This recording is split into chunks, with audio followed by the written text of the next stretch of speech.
Hello friends, good morning. എല്ലാവർക്കും അർച്ചന ചേച്ചി LLB സീരിയലിൻ്റെ ലേറ്റസ്റ്റ് എപ്പിസോഡ് റിവ്യൂയിലേക്ക് സ്വാഗതം. അങ്ങനെ രാവിലെ തന്നെ മഞ്ജുവും രമ്യയും കൂടി അക്ഷയ സെൻറ്ററിലേക്ക് പോയിരിക്കുകയാണ്. ചിന്നു ആണെങ്കിൽ തൻ്റെ ഒരു ഫ്രണ്ടിനെ കാണണമെന്ന് പറഞ്ഞു പോയിരിക്കുകയാണ്. അനന്തനും മുകുന്ദനും ഓഫീസിലേക്കും പോയി. അർച്ചന മാത്രം അമ്പാട്ടിലുള്ള സമയത്ത് അങ്ങോട്ടേക്ക് ജെയ്ക്ക് ചിന്നുവിന് കൊടുക്കാനുള്ള ബർത്ത്ഡേ ഗിഫ്റ്റുമായിട്ട് വരികയാണ്. ജെയ്ക്ക് ആണെങ്കിൽ വന്ന് കോളിംഗ് ബെല്ല് അടിക്കുന്നുണ്ട്. അർച്ചനയാണെങ്കിൽ ഇവരൊക്കെ എന്താ പോയതും തിരിച്ചു വന്നോ, ഇനിയിപ്പോൾ ഏതെങ്കിലും കക്ഷികളായിരിക്കുമോ എന്നോർത്ത് വാതിൽ പോയി തുറക്കുകയാണ്. പെട്ടെന്ന് ജെയ്ക്ക് അവിടെ കണ്ട് അർച്ചനാകെ ഞെട്ടിത്തരിച്ച് അങ്ങനെ നിൽക്കുകയാണ്. അതിനുശേഷം ജെയ്ക്കോട് അർച്ചന ചോദിക്കുന്നുണ്ട്, നിങ്ങൾ എന്തിനാണ് ഇങ്ങോട്ടേക്ക് വന്നത്? ഇവിടെ ഞാൻ മാത്രമുള്ള സമയത്ത് നിങ്ങൾ എന്തിനാണ് വന്നത് എന്നങ്ങനെ അർച്ചന ചോദിക്കുമ്പോൾ ജെയ്ക്ക് പറയുന്നുണ്ട്, ഈ വീട്ടിൽ നിങ്ങൾ മാത്രമുള്ളൂ എന്ന് എനിക്കറിയില്ലായിരുന്നു. ഇങ്ങോട്ടേക്ക് ഈ സമയത്ത് വന്നത് തെറ്റായി പോയോ എന്ന് ജെയ്ക്ക് അങ്ങനെ ചോദിക്കുകയാണ്. അർച്ചന അപ്പം പറയുന്നുണ്ട്, ഇത്രയും നാൾ നിങ്ങൾ എൻ്റെ ഓഫീസിൽ വന്നാണ് എന്നെ ശല്യം ചെയ്തത്, പിന്നീട് വാടക വീടിന് വേണ്ടി എൻ്റെ പിന്നാലെ നടന്ന് ശല്യം ചെയ്തു. ഇപ്പോൾ ഇവിടെയും വന്നിരിക്കുകയാണോ? ഇവിടെ വരേണ്ട കാര്യം എന്താണ് നിങ്ങൾക്കെന്ന് അർച്ചന അങ്ങനെ ജെയ്ക്കോട് ചോദിക്കുമ്പോൾ ജെയ്ക്ക് പറയുന്നുണ്ട്, കാര്യവുമില്ലാതെ ഞാൻ ഇങ്ങോട്ടേക്ക് വരില്ലല്ലോ, അവധി എന്തായാലും എല്ലാം ഒന്ന് ക്ഷമയോടെ കേൾക്ക് എന്ന് ജെയ്ക്ക് പറയുമ്പോൾ അർച്ചന പറയുന്നുണ്ട്, ഇല്ല, എനിക്ക് നിങ്ങൾ പറയുന്നതൊന്നും ക്ഷമയോടെ കേൾക്കാനാവില്ല. ഞാൻ ഇവിടെ തനിച്ചു നിൽക്കുന്ന സമയത്ത് ഇവിടെ നിങ്ങളെ ആരെങ്കിലും കണ്ടാൽ എൻ്റെ ഇമേജാണ് തകരുന്നത്. നിങ്ങളുടെ ഭാര്യയ്ക്ക് അപവാദം പറയാനുള്ള ഒരു വസ്തുവായിട്ട് എന്നെ മാറ്റരുത്, ചെയ്ത് നിങ്ങൾ ഇവിടുന്ന് പോവൂ എന്ന് അർച്ചന അങ്ങനെ പറയുമ്പോൾ ജെയ്ക്ക് ചോദിക്കുന്നുണ്ട്, അല്ല കുട്ടി എവിടെ?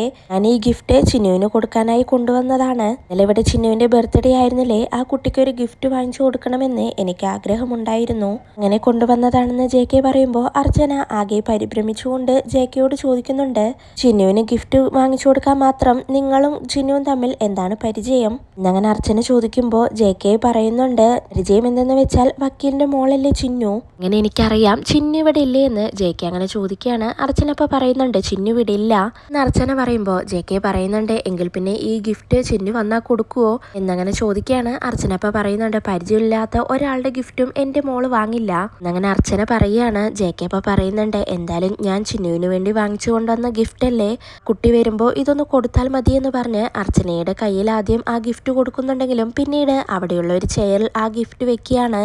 എന്നിട്ട് അർച്ചനയോട് പറയുന്നുണ്ട്, ഭവതി ഇവിടെ തനിച്ചായതുകൊണ്ട് ഇനി ഞാനായിട്ടൊരു പേരുദോഷം കേൾപ്പിക്കുന്നില്ല, എങ്കിൽ ശരി ഞാൻ പോട്ടെ എന്ന് പറഞ്ഞ് ജെയ്ക്ക് അവിടെ നിന്ന് പോവാനായി നിൽക്കുമ്പോൾ അർച്ചന നിക്ക് എന്ന് പറയാണ്. എൻ്റെ മോളുടെ ബർത്ത്ഡേ മണത്തറിഞ്ഞ് അവൾക്ക് ഗിഫ്റ്റുമായിട്ട് ഇങ്ങോട്ടേക്ക് വരേണ്ട ആവശ്യം എന്താണ്? ഇതുവഴി ഈ വീടുമായി ബന്ധം സ്ഥാപിക്കാമെന്നാണോ നിങ്ങൾ കരുതിയത്? ഇതെടുത്തിട്ട് പോ, എൻ്റെ മോൾക്ക് നിങ്ങളുടെ ഗിഫ്റ്റ് ഒന്നും ആവശ്യമില്ല, എടുത്തിട്ട് പോകൂ എന്ന് അർച്ചന വീണ്ടും വീണ്ടും പറയാണ്. ജെയ്ക്ക് അപ്പോൾ പറയുന്നുണ്ട്, ഇതൊരു സമ്മാനമല്ലേ, ആൾക്കായി കൊണ്ടുവന്ന സമ്മാനം ആരെങ്കിലും തിരികെ കൊണ്ടുപോകുമോ? കൊണ്ടുവന്നത് എന്തായാലും തിരികെ കൊണ്ടുപോകാൻ ഞാൻ ഉദ്ദേശിക്കുന്നില്ലെന്ന് ജെയ്ക്ക് അങ്ങനെ പറയുമ്പോൾ അർച്ചനയ്ക്ക് ദേഷ്യം വരികയാണ്. നിങ്ങളോട് മര്യാദയ്ക്ക് ഇത് എടുത്തുകൊണ്ട് പോകാനാണ് പറഞ്ഞത് എന്നും പറഞ്ഞ് അർച്ചന ആ ഗിഫ്റ്റ് എടുത്ത് പുറത്തേക്ക് വലിച്ചെറിയാനായി നിൽക്കുമ്പോൾ വേഗം തന്നെ ജെയ്ക്ക് ഇത് എറിയരുത് എന്ന് പറഞ്ഞ് അർച്ചനയുടെ കയ്യിൽ പിടിക്കുകയാണ്. അർച്ചന അപ്പോൾ പറയുന്നുണ്ട്, മര്യാദയ്ക്ക് എൻ്റെ കയ്യിൽ നിന്ന് വിടാനല്ലേ പറഞ്ഞത് എന്ന് പറയുമ്പോൾ ജെയ്ക്ക് വേഗം തന്നെ കൈവിടുന്നുണ്ട്.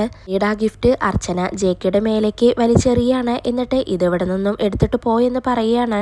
ഇതും പറഞ്ഞ് നിങ്ങളിവിടെ നിൽക്കരുത്, മര്യാദയ്ക്ക് പോവാനല്ലേ പറഞ്ഞത് എന്ന് പറഞ്ഞ് അർച്ചന അങ്ങനെ ജെയ്ക്കെ പിടിച്ച് പുറത്തേക്ക് തള്ളുകയാണ്. ജെയ്ക്കെ ആണെങ്കിൽ അവിടെയുള്ള ഒരു തൂണിൽ തട്ടി വീഴാനായി പോകുന്നുണ്ട്. അർച്ചനയാണെങ്കിൽ ജെയ്ക്കെ നോക്കി മനസ്സിലങ്ങനെ പറയുന്നുണ്ട്, ഈശ്വര, ഇത് വലിയൊരു ശല്യമായല്ലോ എന്ന് ചിന്തിച്ച് വേഗം തന്നെ അകത്ത് കയറി ജെയ്ക്കയുടെ മുന്നിൽ ആ വാതിൽ കൊട്ടിയടക്കുകയാണ്. ജെയ്ക്കെ ആണെങ്കിൽ ആകെ സങ്കടപ്പെട്ടുകൊണ്ട് ആ ഗിഫ്റ്റും പിടിച്ച് അവിടെ അങ്ങനെ ഇരിക്കുന്നുണ്ട്. അങ്ങനെ സങ്കടപ്പെട്ടുകൊണ്ട് ജെയ്ക്കെ ചിന്നു ഫോണിൽ വിളിച്ച് ചിന്നുവിന്റെ ബർത്ത്ഡേ ആണെന്ന് പറഞ്ഞ കാര്യങ്ങളെല്ലാം ഓർക്കുകയാണ്. അങ്ങനെ ജെയ്ക്ക് അവിടെ ഇരിക്കുമ്പോഴാണ് ചിന്നു അങ്ങോട്ടേക്ക് ഫ്രണ്ടിന്റെ വീട്ടിൽ പോയി തിരികെ വരുന്നത്. ജെയ്ക്ക് അവിടെ കാണുന്നതും ചിന്നുവിന് ഒരുപാട് സന്തോഷമാവുന്നുണ്ട്. ആ അങ്കിളെ ഞങ്ങളെല്ലാവരെയും പറ്റിച്ചല്ലോ, ഇവിടെ എല്ലാവരുടെയും മുന്നിൽ ഞാൻ നാണം കെട്ടു, ഇടയ്ക്ക് ഞാൻ അങ്കിളിനെ ക്ഷണിച്ചതല്ലേ, അന്ന് വരാൻ പറ്റിയില്ലെങ്കിൽ അത് എന്നോടൊന്ന് പറയാമായിരുന്നില്ലേ, അപ്പൊ ഞങ്ങളെല്ലാവരെയും പറഞ്ഞു പറ്റിച്ചു കളഞ്ഞില്ലേ, എന്നിട്ട് ഇപ്പോഴാണോ അങ്കിള് വരുന്നത്, ബർത്ത്ഡേ ഇന്നലെ ആയിരുന്നു എന്ന് ചിന്നു അങ്ങനെ പറയുമ്പോൾ ജെയ്ക്ക് പറയുന്നുണ്ട്, ബർത്ത്ഡേ എപ്പോഴാണെങ്കിലും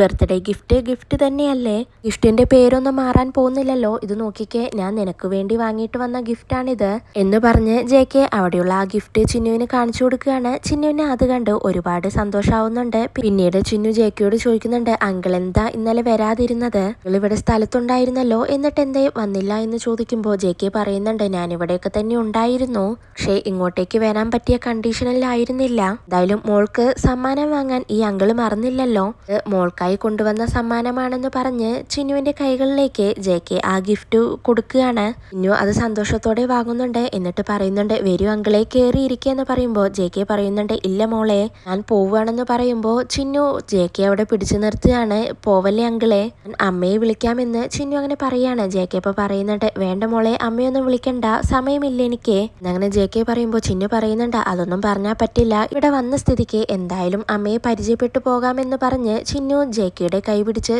JKയെ അവിടെ കൊണ്ടുപോയി ചെയറിലേക്ക് ഇരുത്തുകയാണ്. എന്നിട്ട് JKയോട് പറയുന്നുണ്ട്, അങ്കിൾ ഇവിടെ ഇരിക്കെ, അങ്കിളിനെ കണ്ട അമ്മയ്ക്ക് എന്തായാലും സന്തോഷാവുമെന്ന് പറഞ്ഞ് ചിന്നു വേഗം പോയി വാതില് മുട്ടുകയാണ്. അമ്മേ വാതിൽ തുറക്കെന്ന് പറയുമ്പോൾ വേഗം തന്നെ അർച്ചന വന്ന് വാതിൽ തുറക്കുന്നുണ്ട്. ചിന്നുവിന്റെ കയ്യിലുള്ള ആ ഗിഫ്റ്റ് കാണുമ്പോൾ അർച്ചന ആകെ പരിഭ്രമിക്കുന്നുണ്ട്. ചിന്നു അപ്പൊ അർച്ചനയോട് പറയുന്നുണ്ട്, അമ്മയ്ക്കൊരു സർപ്രൈസ് ഉണ്ട്, ആരാ നോക്കിയെന്ന് പറയുമ്പോൾ അർച്ചന JKയെ അവിടെ കാണുകയാണ്. JK അവിടെ കണ്ട് അർച്ചന ചോദിക്കുന്നുണ്ട്, നിങ്ങൾ ഇതുവരെ പോയില്ലേ? അങ്ങനെ ചോദിക്കുമ്പോൾ JK പറയുന്നുണ്ട്, പോവാൻ ഇറങ്ങിയപ്പോഴാണ് കുട്ടി വന്നത്, കുട്ടി വിളിച്ചതുകൊണ്ട് മാത്രമാണ് ഞാൻ ഇവിടെ കയറിയിരുന്നതെന്ന് JK അങ്ങനെ പറയുമ്പോൾ അർച്ചന പറയുന്നുണ്ട്, നിങ്ങൾ ഇവിടെ ഇരിക്കണമെന്നില്ല, ഇറങ്ങിപ്പോ. അങ്ങനെ അർച്ചന ദേഷ്യത്തോടെ JKയോട് സംസാരിക്കുമ്പോൾ അത് കേട്ട് ചിന്നുവിന് ഒന്നും മനസ്സിലാവുന്നില്ല. ചിന്നു അപ്പൊ അർച്ചനയോട് പറയുന്നുണ്ട്, അമ്മ ഇത് ആരോടാണ് സംസാരിക്കുന്നതെന്ന് അമ്മയ്ക്ക് മനസ്സിലായോ? ആരാണെന്ന് അറിയോ അമ്മയ്ക്ക് എന്നൊക്കെ ചിന്നു അങ്ങനെ ചോദിക്കുകയാണ്. അർച്ചന അപ്പൊ കലി തുള്ളിക്കൊണ്ട് പറയുന്നുണ്ട്, ഇയാൾ ആരായാലും എനിക്കെന്താണ്, എന്തായാലും ഇയാൾ ഇവിടെ ഇരിക്കാൻ പാടില്ല, ഈ വീട്ടിലേക്ക് അതിക്രമിച്ച് കയറി വന്ന ആളാണ് ഇദ്ദേഹം, മര്യാദയ്ക്ക് നിങ്ങൾ ഇവിടുന്ന് ഇറങ്ങിപ്പോയെന്ന് അർച്ചന അങ്ങനെ പറയാണ്. ചിന്നപ്പോ ആകെ പേടിച്ചുകൊണ്ട് ചോദിക്കുന്നുണ്ട്, അമ്മയ്ക്ക് ഇത് എന്തു പറ്റി അങ്ങനെ ചോദിക്കുകയാണ്. JK അപ്പൊ പറയുന്നുണ്ട്, നിങ്ങൾ ബഹളം വെക്കണ്ട, ഞാൻ പോയേക്കാം, ചിന്നുമോളെ ഞാൻ പോകുന്നു എന്ന് പറഞ്ഞ് JK അവിടെ നിന്നും ആകെ സങ്കടപ്പെട്ടുകൊണ്ട് ഇറങ്ങിപ്പോവുകയാണ്. അർച്ചന പിന്നീട് ചിന്നുവിനോട് ദേഷ്യപ്പെടുകയാണ്, നീ എന്തിനാണ് ഈ ഗിഫ്റ്റ് വാങ്ങിച്ചതെന്ന് ചോദിക്കുമ്പോൾ ചിന്നു പറയുന്നുണ്ട്, നിങ്ങൾ എനിക്ക് വാങ്ങിച്ചു കൊണ്ടുവന്ന ഗിഫ്റ്റ് അല്ലേ ഇത്, പിന്നെ ഇതെങ്ങനെ ഞാൻ മടക്കി കൊടുക്കും എന്ന് ചിന്നു പറയുമ്പോൾ അർച്ചന ചോദിക്കുന്നുണ്ട്, നിനക്ക് എങ്ങനെയാണ് അയാളെ പരിചയം? തെറ്റായി പോയി മോളെ, നീ ഇത് വാങ്ങരുതായിരുന്നു. അങ്ങനെ അർച്ചന പറയുമ്പോൾ ചിന്നു പറയുന്നുണ്ട്, തെറ്റ് സംഭവിച്ചിരിക്കുന്നത് അമ്മയ്ക്കാണ്, അപ്പോ ഇവിടെ നിന്നും ഇറക്കി വിട്ടത് ആരെയാണെന്നറിയോ? ആരാധിക്കുന്ന ആളെയാണ് അമ്മ ഇറക്കി വിട്ടത്, അദ്ദേഹമാണ് JK എന്ന് ചിന്നു അങ്ങനെ വെട്ടി തുറന്ന് പറയുകയാണ്. അത് കേട്ട് അർച്ചന അങ്ങനെ ഞെട്ടിത്തരിച്ച് ചിന്നുവിനെ നോക്കി അങ്ങനെ നിൽക്കുകയാണ്. വിശ്വാസമാവാതെ അർച്ചന ചോദിക്കുന്നുണ്ട്, JKയോ എന്ന് ചോദിക്കുമ്പോൾ ചിന്നു പറയുന്നുണ്ട്, പ്രശസ്ത സാഹിത്യകാരൻ JK ആണ് അദ്ദേഹം, JK ആണ് ഇപ്പൊ ഇവിടെ നിന്നും ഇറങ്ങിപ്പോയ ആ വ്യക്തി. എല്ലാ സത്യങ്ങളും ചിന്നു അങ്ങനെ അർച്ചനയോട് തുറന്നു പറയുകയാണ്. അർച്ചനയാണെങ്കിൽ ആകെ മാനസികമായി അങ്ങനെ തകർന്നു നിൽക്കുകയാണ്. പിന്നീട് റൂമിൽ വന്ന് അർച്ചന അങ്ങനെ കരിമലക്കുടിയിലുണ്ടായ സംഭവങ്ങളെല്ലാം വീണ്ടും ഓർക്കുകയാണ്. അപ്പോഴാണ് അങ്ങോട്ടേക്ക് ചിന്നു വരുന്നത്. ചിന്നു എന്നിട്ട് അർച്ചനയോട് പറയുന്നുണ്ട്, അമ്മ എന്തിനാണ് JK അങ്കിളിനോട് അങ്ങനെ പെരുമാറിയത്? അമ്മയെ ചോദ്യം ചെയ്തതല്ല, അമ്മയ്ക്ക് അങ്കിളിനോട് അങ്ങനെ ഒരു മനോഭാവം ഉണ്ടാവാൻ കാരണം എന്താണെന്ന് ചോദിച്ചതാണ്.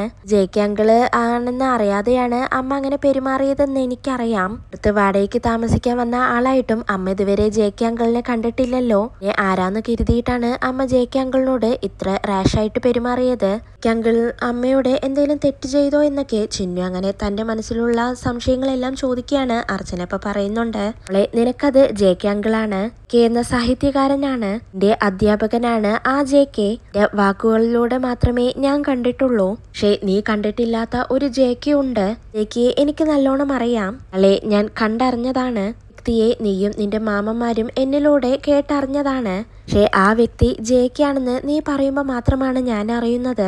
അങ്ങനെ അർച്ചന പറയുമ്പോൾ ചിന്നു ചോദിക്കുന്നുണ്ട്, അമ്മ ഏത് വ്യക്തിയെ കുറിച്ചാണ് പറയുന്നത്? അങ്ങനെ ചോദിക്കുമ്പോൾ അർച്ചന പറയുന്നുണ്ട്, കരിമലക്കുടിയിലെ ആ ഫോട്ടോഗ്രാഫർ, ആ വ്യക്തിയാണ് നിന്റെ JK അങ്കിൾ, ഞാൻ ഇത്രയും കാലം മനസ്സിൽ ആരാധിച്ചിരുന്ന ആ വലിയ മനുഷ്യൻ ഇയാളായിരുന്നു മോളെ, നിനക്ക് ഗിഫ്റ്റുമായി വന്ന ആ ആള് നിന്റെ JK അങ്കിൾ ആയിരുന്നു എന്ന് എനിക്കറിയില്ലായിരുന്നു മോളെ, മനസ്സിൽ കരിമലക്കുടിയിലെ ആ ഫോട്ടോഗ്രാഫർ മാത്രമായിരുന്നു അയാള്, വന്നപ്പോഴും അയാളെ ഞാൻ തെറ്റിദ്ധരിച്ചു, അയാളെ പുറത്താക്കി ഞാൻ വാതിലടച്ചു എന്നെല്ലാം സങ്കടത്തോടെ അർച്ചന അങ്ങനെ ചിന്നുവിനോട് പറയാണ്. ഇയാളെ ഞാൻ എവിടെയെല്ലാം വെച്ച് കണ്ടെന്നോ, എന്നിട്ടും ഇയാൾ ആരാണെന്ന് എനിക്ക് തിരിച്ചറിയാൻ കഴിയാതെ പോയി. ഞാൻ ഇത്രയും കാലം മനസ്സിൽ പ്രതിഷ്ഠിച്ചു നടന്ന ആ വലിയ മനുഷ്യൻ ഇയാളായിരുന്നോ? എന്ത് പറയണമെന്നറിയില്ല മോളെ. അയാളെ പ്രശംസിച്ച നാവുകൊണ്ട് അപമാന വാക്കുകൾ പറയേണ്ടി വന്നു എനിക്ക്. ശരിക്കും ഞാൻ പരിഹസിക്കപ്പെടുകയായിരുന്നു. അയാൾ ആരാണെന്ന സത്യം മറച്ചു വെച്ചുകൊണ്ട് ഇത്രയും കാലം അയാൾ എന്നെ ചീറ്റ് ചെയ്യുകയായിരുന്നു. എനിക്ക് പറ്റുന്നില്ല മോളെ. എവിടേക്കോ എന്റെ മനസ്സ് കൈവിട്ടു പോകുന്നു. ഞാൻ എന്നെ തന്നെ അപമാനിക്കുകയായിരുന്നോ എന്ന് എനിക്ക് തോന്നിപ്പോകുന്നു. പറ മോളെ, എനിക്കാണോ അയാൾക്കാണോ തെറ്റുപറ്റിയത്? നിനക്കറിയാലോ. നീ പറ, നിന്റെ അമ്മ തെറ്റുകാരിയാണോ? നിന്റെ അമ്മ തെറ്റ് ചെയ്തോ എന്ന് അർച്ചന അങ്ങനെ കരഞ്ഞുകൊണ്ട് ചിന്നുവിന്റെ കൈ പിടിച്ചുകൊണ്ട് അങ്ങനെ ചോദിക്കുകയാണ്. ചിന്നു അപ്പൊ പറയുന്നുണ്ട്, ഇതിനെക്കുറിച്ച് ഒരു വാക്കുപോലും എനിക്കിപ്പോ അമ്മയോട് പറയാൻ കഴിയില്ല. കാരണം അമ്മയുടെ മനസ്സ് അത്രയും കത്തി നിൽക്കുകയാണ്. അമ്മ ഇപ്പൊ കരഞ്ഞോ? മനസ്സിലുള്ള സങ്കടങ്ങളെല്ലാം വെച്ച് അമ്മ കരഞ്ഞോളൂ. ഇത് അമ്മ കരയരുതെന്ന് പറയാൻ എനിക്കാവില്ല. അമ്മ കരഞ്ഞ ആ സങ്കടം തീർത്തോളൂ എന്ന് ചിന്നു അങ്ങനെ പറയുമ്പോ അർച്ചന പൊട്ടിക്കരയാണ്. പിന്നീട് വിജയ് ശങ്കറിനെ കാണിക്കുന്നുണ്ട്. വിജയ് ശങ്കർ ആണെങ്കിൽ ഇപ്പോഴും അർച്ചനയും ജെക്കെയും തമ്മിലുള്ള ആ ബന്ധം കണ്ടുപിടിക്കാനുള്ള നെട്ടോട്ടത്തിലാണ്. ഇതിനു മുന്നേ കോഫി ഷോപ്പിൽ വെച്ച് അച്ഛനെയും ജെക്കെയും സംസാരിച്ചിരിക്കുന്നതെല്ലാം വിജയ് ശങ്കർ എങ്ങനെ ഓർക്കുന്നുണ്ട്. അച്ഛനെയും അയാളും തമ്മിൽ വീണ്ടും എവിടെയെങ്കിലൊക്കെ വെച്ച് കണ്ടുമുട്ടൽ ഉണ്ടാകാം. എന്തായാലും രണ്ടുപേർക്കും ഇഷ്ടമുള്ളതുപോലെയൊക്കെ നടക്കാലോ. പക്ഷേ അർച്ചന അവൾ ഇങ്ങനെയായി പോയല്ലോ. ഒരുപാട് മാറിപ്പോയിരിക്കുന്നു. അല്ല, രാത്രി എപ്പോഴായിരിക്കും അർച്ചന വീട്ടിലെത്തിയത്? അയാൾ ഇനിയിപ്പോ അർച്ചനയെ ഡ്രോപ്പ് ചെയ്തിട്ടുണ്ടാവുമോ? നാട്ടിൽ അയാൾ ചെല്ലാറുണ്ടോ? ഒന്നും അറിയാൻ പറ്റുന്നില്ലല്ലോ എന്നുള്ള സംശയങ്ങളെല്ലാം വിജയ് ശങ്കറിനെ അങ്ങനെ അലട്ടിക്കൊണ്ടിരിക്കുകയാണ്. പെട്ടെന്ന് തന്നെ ഫോൺ എടുത്ത് പിന്നീട് ചിന്നുവിനെ വിളിക്കുന്നുണ്ട്. ചിന്നു ഫോൺ എടുത്ത് അച്ഛ എന്ന് പറയുന്നതും വിജയ് ശങ്കർ ചോദിക്കുന്നുണ്ട്, അവിടെ എന്തൊക്കെയുണ്ട് വിശേഷം മോളെ എന്നങ്ങനെ ചോദിക്കുമ്പോൾ ചിന്നു ചോദിക്കുന്നുണ്ട്, അച്ഛൻ എന്താണ് ഉദ്ദേശിച്ചതെന്ന്. വിജയ് ശങ്കർ അപ്പൊ പറയുന്നുണ്ട്, അല്ല നിനക്കും നിന്റെ അമ്മയ്ക്കും സുഖം തന്നെയല്ലേ? അല്ല, നിന്റെ അമ്മ എപ്പോഴാണോ ഓഫീസിൽ നിന്ന് വന്നത്? ായിരിക്കും വന്നത് അല്ലേ എന്ന് ചോദിക്കുമ്പോൾ പിന്നു പറയുന്നുണ്ട്, അതിന് ഇന്നലെ അമ്മ ഓഫീസിലേ പോയിട്ടില്ലല്ലോ, തന്നെ ഉണ്ടായിരുന്നല്ലോ എന്ന് പറയുമ്പോൾ വിജയ് ശങ്കർ ചോദിക്കുന്നുണ്ട്, കേസിന്റെ വലിയ ആവശ്യത്തിന് കക്ഷികൾ വീട്ടിൽ വരാറുണ്ടോ എന്ന് ചോദിക്കുമ്പോൾ ചിന്നു പറയുന്നുണ്ട്, ഇങ്ങനെ ഇവിടെ ആരും വരാറില്ല. അച്ഛൻ എന്താണ് അങ്ങനെ ചോദിച്ചതെന്ന് ചിന്നു അങ്ങനെ വിജയ് ശങ്കറിനോട് ചോദിക്കുകയാണ്. വിജയ് ശങ്കർ അപ്പൊ പറയുന്നുണ്ട്, അല്ല, അമ്മയുടെ കാര്യത്തിൽ നിനക്ക് ശ്രദ്ധയുണ്ടാവണം. ആരോഗ്യത്തിൽ മാത്രമല്ല മറ്റെല്ലാ കാര്യത്തിലും ഉണ്ടാവണം. അമ്മ ഒരു സിംഗിൾ മദർ ആണല്ലോ, കൊണ്ടാണ് ഞാൻ ഇങ്ങനെ എല്ലാം പറഞ്ഞതെന്ന് വിജയ് ശങ്കർ അങ്ങനെ പറയാണ്. ചിന്നപ്പ പറയുന്നുണ്ട്, അച്ഛൻ ഇത് പറയാനാണോ വിളിച്ചത്? അങ്ങനെ ചോദിക്കുമ്പോൾ വിജയ് ശങ്കർ പറയുന്നുണ്ട്, ഞാൻ ഇതെല്ലാം അന്വേഷിക്കണ്ടേ മോളെ? നിന്റെ ജീവിതം നിന്റെ അമ്മയുടെ ജീവിതമായി ഇഴചേർന്ന് കിടക്കുകയല്ലേ. നിന്റെ അമ്മയെ ബാധിക്കുന്ന എന്ത് പ്രശ്നവും നിന്നെയും ബാധിക്കുമെന്ന് എനിക്കറിയാം മോളെ, കൊണ്ടാണ് ഞാൻ ഇതെല്ലാം അന്വേഷിക്കുന്നത്. ഇന്നലെ എന്താണ് നിന്റെ അമ്മ ഓഫീസിലേക്ക് പോവാതിരുന്നത്? അല്ല, എവിടേക്കെങ്കിലും യാത്ര പോയായിരുന്നു എന്ന് ചോദിക്കുമ്പോൾ ചിന്നു പറയുന്നുണ്ട്, ഇവിടെ തന്നെ ഉണ്ടായിരുന്നു എന്ന് ഞാൻ അച്ഛനോട് പറഞ്ഞായിരുന്നല്ലോ. അമ്മ ഇന്നലെ പോവാതിരുന്നത് ഇവിടെ ഒരു ചെറിയ വിശേഷമുണ്ടായിരുന്നു. അങ്ങനെ ചിന്നു പറയുമ്പോൾ വിജയ് ശങ്കർ ചോദിക്കുന്നുണ്ട്, വിശേഷോ? എന്താണ് അവിടെ വിശേഷം? അമ്പാട്ടിലെ വിശേഷങ്ങളൊന്നും എനിക്കറിയില്ലല്ലോ മോളെ, ആരെങ്കിലും പറഞ്ഞാലല്ലേ എനിക്കറിയാനായി കഴിയൂ. എന്തായിരുന്നു വിശേഷം എന്നങ്ങനെ ചോദിക്കുകയാണ്. ചിന്നു അപ്പൊ പറയുന്നുണ്ട്, എന്റെ ബർത്ത്ഡേ ആയിരുന്നു അച്ഛ. ചിന്നു പറയുമ്പോൾ അപ്പൊ തന്നെ വിജയ് ശങ്കർ ചിന്നുവിന് വിഷസ് കൊടുക്കുകയാണ്. ചിന്നു അപ്പൊ താങ്ക്സ് അച്ഛ, വൈകി വന്ന വിഷസിന് താങ്ക്സ് എന്ന് പറയാണ്. കഴിഞ്ഞ തവണ അച്ഛൻ എന്റെ ബർത്ത്ഡേ കൃത്യമായി ഓർത്ത് ഇങ്ങോട്ടേക്ക് വന്നിരുന്നു. ആവശ്യം എന്താണ് അച്ഛൻ അത് മറന്നുപോയതെന്ന് ചിന്നു അങ്ങനെ സങ്കടത്തോടെ ചോദിക്കുമ്പോൾ വിജയ് ശങ്കർ ആകെ ഉരുണ്ട് കളിക്കുകയാണ്. എന്നിട്ട് പറയുന്നുണ്ട്, തിരക്കിനിടയിൽ ഞാൻ വിട്ടുപോയതാണ് മോളെ, സോറി എന്ന് പറയുമ്പോൾ ചിന്നു പറയുന്നുണ്ട്, ആരല്ലച്ച, തിരക്കിനിടയിൽ നമ്മൾ ചിലതെല്ലാം മറന്നു പോകുന്നത് സ്വാഭാവികമാണ്. അങ്ങനെ ചിന്നു പറയുമ്പോൾ വിജയ് ശങ്കർ വേഗം ശരി മോളെ എന്ന് പറഞ്ഞ് ഫോണ് കട്ട് ചെയ്യാണ്. പിന്നീട് അങ്ങനെ മനസ്സിൽ ചിന്തിക്കുന്നുണ്ട്, ചിന്നുവിന്റെ ബർത്ത്ഡേ മറന്നുപോയത് അബദ്ധമായി പോയല്ലോ എന്നും പറഞ്ഞുകൊണ്ട് വിജയ് ശങ്കർ അങ്ങനെ അകത്തേക്ക് പോവുകയാണ്. അപ്പോഴാണ് അങ്ങോട്ടേക്ക് ചന്ദ്ര വരുന്നത്. ചന്ദ്ര അങ്ങനെ വിജയ് ശങ്കറിനെ തന്നെ നോക്കി നിൽക്കുകയാണ്. വിജയ് ശങ്കർ അപ്പൊ ചോദിക്കുന്നുണ്ട്, നീ എന്തിനാണ് എന്നിങ്ങനെ നോക്കുന്നത് എന്നങ്ങനെ ചോദിക്കുമ്പോൾ ചന്ദ്ര പറയുന്നുണ്ട്, നിങ്ങൾ എന്തിനാണ് എന്നെ കാണുമ്പോൾ പരിഭ്രമിക്കുന്നത്? നിങ്ങളിപ്പോ ഓർത്തോണ്ടിരുന്നത് ആരെ കുറിച്ചാണ്? എന്നെ കുറിച്ചാണോ അതാ അർച്ചനയെ പറ്റിയാണോ എന്നങ്ങനെ ചന്ദ്ര ചോദിക്കുമ്പോൾ വിജയ് ശങ്കർ പറയുന്നുണ്ട്, നീ എന്തിനാണ് അർച്ചനയുടെ കാര്യം പറയുന്നത്? എനിക്കത് കേൾക്കാൻ താല്പര്യമില്ലെന്ന് പറയുമ്പോൾ ചന്ദ്ര ചോദിക്കുന്നുണ്ട്, താല്പര്യമില്ലാഞ്ഞിട്ടാണോ നിങ്ങൾ അർച്ചനയുടെ വിശേഷങ്ങളെല്ലാം ഇപ്പൊ വിളിച്ചു ചോദിച്ചത് എന്നങ്ങനെ ചോദിക്കുമ്പോൾ വിജയ് ശങ്കർ പറയുന്നുണ്ട്, അത് പിന്നെ ഇന്ന് ചിന്നുവിന്റെ ബർത്ത്ഡേ ആണോ എന്നൊരു സംശയം അറിയാൻ വേണ്ടിയിട്ടാണ് ഞാൻ അവളെ വിളിച്ചത്. ഇല്ലയായിരുന്നു ചിന്നുവിന്റെ ബർത്ത്ഡേ. കാര്യം അവള് പറഞ്ഞപ്പോഴാണ് ഞാൻ അറിഞ്ഞത്. ചിന്നുവിന്റെ ബർത്ത്ഡേ ഞാനെങ്ങനെ ഓർക്കാനാണ്? ആര്യയുടെയും കാര്യങ്ങളാണല്ലോ ഞാൻ ഓർത്തിരിക്കേണ്ടത്. അങ്ങനെ ചന്ദ്രയിൽ നിന്ന് രക്ഷപ്പെടാനായി വിജയശങ്കർ അങ്ങനെ കള്ളം പറയുകയാണ്. ചന്ദ്രപ്പ് പറയുന്നുണ്ട്, സ്വന്തം ബർത്ത്ഡേ പോലും ഓർമ്മയില്ലാത്ത വിജയേട്ടനാണോ എന്റെ മോളുടെയും ബർത്ത്ഡേ ഓർക്കുന്നത് എന്ന് ഇവിടെ സംഭവിച്ച് കണ്ടിട്ടേ ഇല്ലല്ലോ. വിജയേട്ടൻ ഇപ്പൊ ചിന്നുവിനെ വിളിച്ചത് എന്തിനാണ്? ബർത്ത്ഡേ കാര്യത്തിന് വേണ്ടിയാണ് വിളിച്ചതെന്നൊക്കെ പറയുന്നത് ഫുള്ളും കള്ളത്തരമാണ്. കോടതിയിൽ വിജയേട്ടൻ പറയുന്ന കള്ളങ്ങളൊക്കെ ഇവിടെ വന്ന് പറയരുത്. ഇരിക്കുന്നത് കോടതിയിലെ ന്യായാധിപനൊന്നുമല്ല, നിങ്ങളുടെ ഭാര്യയാണ്, അത് നിങ്ങൾ മറക്കരുത്. ഇപ്പൊ ചിന്നുവിനെ വിളിച്ചത് എന്തിനാണെന്ന് എനിക്കറിയാം. സമയത്ത് അമ്പാട്ടിൽ നിന്ന് നിങ്ങൾക്ക് കിട്ടിയ ഷോക്ക് എന്താണെന്നും എനിക്കറിയാം. എന്റെ മോളുടെ ബർത്ത്ഡേ പോലും ഓർമ്മയില്ലാത്ത തന്തയാണെന്ന് ആ പെണ്ണ് വിചാരിച്ചിട്ടുണ്ടാവും. അവൾക്ക് പിന്നാലെ സ്നേഹം നടിച്ച് നടന്നാൽ നിങ്ങളെ ഒരിക്കലും മൈൻഡ് ചെയ്യില്ല എന്ന് ചന്ദ്ര അങ്ങനെ പറയാണ്. വിജയശങ്കർ അപ്പൊ പറയുന്നുണ്ട്, നീ ഊഹിച്ച് പറയാണ്, ഇതിനൊന്നും മറുപടി പറയാൻ എനിക്ക് കഴിയില്ല. വിജയശങ്കർ പറയുമ്പോ ചന്ദ്ര പറയുന്നുണ്ട്, അത് നിങ്ങൾ പറഞ്ഞത് ശരിയാണ്, ഇപ്പൊ എനിക്ക് മറുപടി തരാൻ നിങ്ങൾക്ക് കഴിയില്ല. കാരണം ഞാൻ ചിലതെല്ലാം വെട്ടി തുറന്ന് ചോദിച്ചാൽ നിങ്ങൾക്ക് ഒരു ഉത്തരവും ഉണ്ടാവില്ല എന്ന് ചന്ദ്ര അങ്ങനെ പറയാണ്. വിജയശങ്കർ അപ്പൊ പറയുന്നുണ്ട്, നിനക്ക് എന്റെ കാര്യം നോക്കി ജീവിച്ചാൽ പോരെ, മറ്റുള്ളവരുടെ പ്രൈവസിയിൽ തലയിടാൻ വരരുതെന്ന് വിജയശങ്കർ അങ്ങനെ പറയാണ്. അത് കേട്ട് ചന്ദ്രയ്ക്ക് ആകെ ദേഷ്യം വരുന്നുണ്ട്. ഇതോടെയാണ് ഇന്നത്തെ എപ്പിസോഡ് അവസാനിക്കുന്നത്.